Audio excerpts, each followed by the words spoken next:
Hello everyone, আসসালামু আলাইকুম। Welcome to my new blog. কিভাবে 10 মিনিটের মধ্যে একদম ঝটপট করে আমি ফ্রাইড রাইস বানিয়ে ফেলি, সেটাই থাকছে আজকের ব্লগ। ঝটপট হওয়ার একটা কারণ আছে, কারণ আজকের ফ্রাইড রাইসে আমি কোনো চিকেন ইউজ করছি না। ডিম আর ভেজিটেবলস দিয়ে খুব তাড়াতাড়ি এই ফ্রাইড রাইসটা আমি বানিয়ে ফেলবো। আর সেদিন ফ্রাইড রাইসের সাথে সার্ভ করার জন্য চিকেনের আরো 2টা আইটেম ছিল, তাই আমি আজকে ফ্রাইড রাইসটা চিকেন ছাড়াই বানিয়েছি।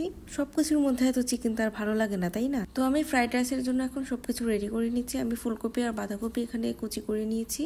তারপর কিছুটা পরিমাণ ক্যাপসিকাম নিয়ে নিলাম, তারপরে পেঁয়াজের পাপড়ি ছাড়িয়ে নিলাম, আর কিছুটা পেঁয়াজ কুচি করে নিলাম। এখানে গাজর কুচি করে নিচ্ছি। তারপর 5-6টা কাঁচামরিচ নিয়ে নিয়েছি, এগুলো একটু মাঝখান দিয়ে চিড়ে নিব। আর সাথে লাগছে ডিম। ডিমের পরিমাণটা তার ইচ্ছা মতো ইউজ করা যাবে, 3-4টা দিয়ে দিলেই হবে। তবে আপনারা চাইলে আরও কয়েক ধরনের ভেজিটেবলস ইউজ করতে পারেন। তবে শেষ হয়নি, আরেকটু কাজ বাকি আছে। আমি বড় দেখে 2টা রসুনের কোয়া নিয়ে নিলাম, তারপর একটুখানি আদা নিয়ে নিব। এখন এই আদা আর রসুনটাকে আমি কিমা করে নিব। এই আদা আর রসুনের কিমাটা আজকে আমি ফ্রাইড রাইসে ইউজ করব। এই তো সব কিছু রেডি করে নেওয়া হয়ে গেছে। দেখেন প্লেটটা দেখতে কত বেশি সুন্দর লাগছে, অনেক বেশি কালারফুল লাগছে। তারপর এখানে মেন ইনগ্রিডিয়েন্টসটা নিয়ে নিলাম। এখানে চিনি গুঁড়া পোলাওয়ের চাল নিয়ে নিয়েছি। আমি পরিমাণ মতো চাল নিয়ে এটাকে ভালো মতো ধুয়ে 20 মিনিটের মতো পানিতে ভিজিয়ে রাখতে হবে। তাতে করে এই চাল দিয়ে পোলাও, বিরিয়ানি বা যে কোনো কিছু রান্না করা হোক না কেন, এটা অনেক বেশি ঝরঝরে হবে। এখন ফ্রাইড রাইসের জন্য চালটা রেডি করে নিতে হবে, বা 80%-এর মতো এই চালগুলোকে সিদ্ধ করে নিতে হবে। একটা হাঁড়িতে দিয়ে দিলাম ফুটন্ত গরম পানি। তারপর এর মধ্যে সেই ভিজিয়ে রাখা চালগুলোকে দিয়ে দিলাম। তারপর সামান্য পরিমাণ লবণ দিয়ে এই চালগুলোকে আমি 80%-এর মতো সিদ্ধ করে নিব। তবে অবশ্যই খেয়াল রাখতে হবে যাতে বেশি সিদ্ধ না হয়ে যায়, তাহলে কিন্তু ফ্রাইড রাইসটা ঝরঝরে হবে না। এই তো এটা একদম রেডি হয়ে গিয়েছে। আমি একটা স্ট্রেনারে করে পানি ঝরতে রেখে দিয়েছি।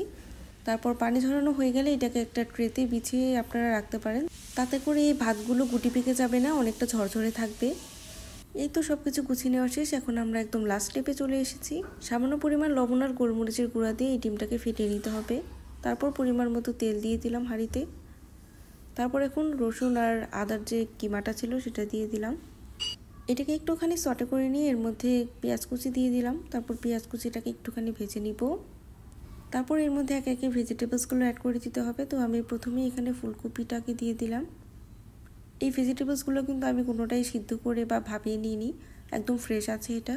তো ফুলকপি দিয়ে দেওয়ার পর আমি এর মধ্যে বাঁধাকপি কুচিটাকে দিয়ে দিলাম। তারপর সব কিছুকে একটু মিক্স করে নিচ্ছি। তারপর এখন এর মধ্যে লবণ অ্যাড করে দিলাম। ভেজিটেবলসের মধ্যে যে পরিমাণ লবণ লাগবে আন্দাজ মতো সেই পরিমাণ একটুখানি লবণ দিয়ে দিলাম। তারপর এর মধ্যে দিয়ে দিলাম গোলমরিচের গুঁড়া। তারপর সব কিছু একটুখানি মিক্স করে নিব। তারপর এগুলো ভাজতে ভাজতে হাফ সিদ্ধ হয়ে গেলে এর মধ্যে আমি দিয়ে দিব গাজর আর ক্যাপসিকাম কুচি। ভিডিওটা ভালো লাগলে অবশ্যই আমার ফেসবুক পেজটাকে একটা ফলো দিয়ে দিবেন, আর লাইক কমেন্ট শেয়ার করতে একদমই ভুলবেন না। আর আপনারা যারা ইউটিউব থেকে আমার ভিডিওটা দেখছেন অবশ্যই চ্যানেলটাকে সাবস্ক্রাইব করে দিবেন। তারপর এর মধ্যে দিয়ে দিলাম কাঁচামরিচ কুচি। তারপর সব কিছুকে মিক্স করে নিব আবার।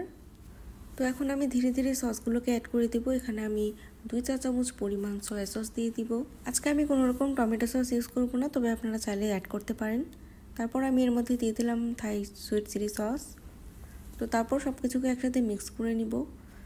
তো এই সবগুলো ভেজিটেবলস খুব ভালো মতো কুক হয়ে গেছে। এখন এই ভেজিটেবলসগুলোকে একটা সাইড করে আমি এর মধ্যে ফেটে রাখা ডিমটাকে দিয়ে দিব। ডিমটাকে দিয়ে খুব ভালো মতো স্ক্র্যাম্বল করে নিব। তারপর স্ক্র্যাম্বল এগ আর সেই ভেজিটেবলসগুলো সব কিছুকে একসাথে ভালো মতো মিক্স করে নিব। তারপর যে রাইসটা রেডি করে রেখেছিলাম সেই রাইসটাকে দিয়ে দিলাম। তো রাইসটা দিয়ে দেওয়ার পর এগস আর ভেজিটেবলের সাথে এটাকে মিক্স করে নিব। তো এটা অলমোস্ট হয়ে গিয়েছে, আর বেশি সময় লাগবে না। এই পর্যায়ে আপনারা লবণটা চেক করে নিতে পারেন। আর কেউ যদি এটাকে আর একটু স্পাইসি করতে চান তাহলে এর মধ্যে আরও কিছুটা কাঁচামরিচ এখানে অ্যাড করতে পারেন। তবে লাল মরিচের গুঁড়ো এখানে অ্যাড করা যাবে না, তাহলে কালারটা নষ্ট হয়ে যাবে। তো রাইসটাকে মিক্স করে নেওয়ার পর আমার সসের পরিমাণটা কম লাগছিল, তো আমি আরও কিছুটা পরিমাণ সয়া সস এখানে অ্যাড করে নিলাম। আর গোলমরিচের গুঁড়া যদি প্রয়োজন হয় এখানে এ পর্যায়ে দিয়ে দিতে পারেন। তো সব কিছু অ্যাড করা হয়ে গিয়েছে। এটা এখন ভালো মতো মিক্স করে নিলে একদম রেডি হয়ে যাবে। তো এইভাবেই চিকেন ছাড়া কিন্তু ঝটপট করে আপনারা ফ্রাইড রাইসটা বানিয়ে নিতে পারেন। টেস্টও কিন্তু এটার খুবই ভালো আসে। আর চিকেন অ্যাড করতে গেলে রান্নার সময়টা অনেক বেশি লাগে, কারণ চিকেনটাকে ফ্রিজ থেকে বের করে আইস থেকে নর্মাল করে আবার কেটে ধুয়ে পরিষ্কার করে এটা রান্না করতে অনেক বেশি টাইম লেগে যায়। তাই হাতে সময় কম থাকলে এইভাবে আপনারা ঝটপট করে বানিয়ে নিতে পারেন। তো আমি কিছুটা সময়ের জন্য এটাকে ঢেকে দিয়েছিলাম। আর এটা নামিয়ে নেওয়ার আগে আমি 1 চামচ পরিমাণ ঘি অ্যাড করে দিয়েছিলাম, তাতে খুব সুন্দর একটা স্মেল আসছিল। তো আজকের ভিডিওটা কেমন লাগলো অবশ্যই কমেন্ট করে জানাবেন। আবারও চলে আসবো নতুন কোনো ব্লগ নিয়ে। আজকের মতো বাই বাই সবাইকে।